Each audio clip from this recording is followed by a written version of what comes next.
Uy, Kuya Bert, buti nandiyan ka. May problema ako sa math ngayon eh. Bakit? Ha? Saan? Ang hirap sa math, ang hirap ng math namin. Tungkol saan? Algebra.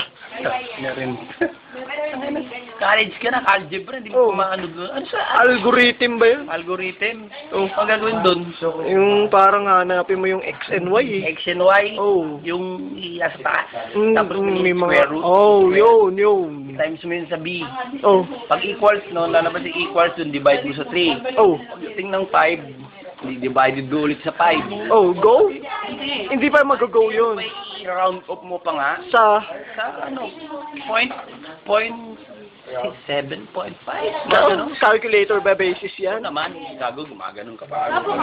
Oh. Gumaganon. Oh. Ano pa problema sa algebra? Ang hirap kasi no, Tama rin to eh. division na may Oh. multiplication na... Yung division nga, i-divide mo nga yun, di ba? Oh. Divide. Yung multiplication ngayon, Oh. ano mo yan eh.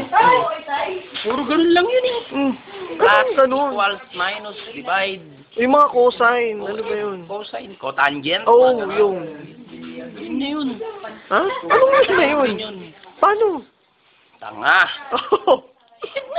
Ano? May inulit-ulit mo ba, di ba? Iulitin ko na naman yung ano, formula. Gago lang. 2 minus x Mm. equals b divided by k. Oh. May And K. Y. May K ba? Meron k. Ano? Christopher. Ano yun sila si Christopher? Ano ba? Yun yung nag-invento ng formula na yun. Eh yung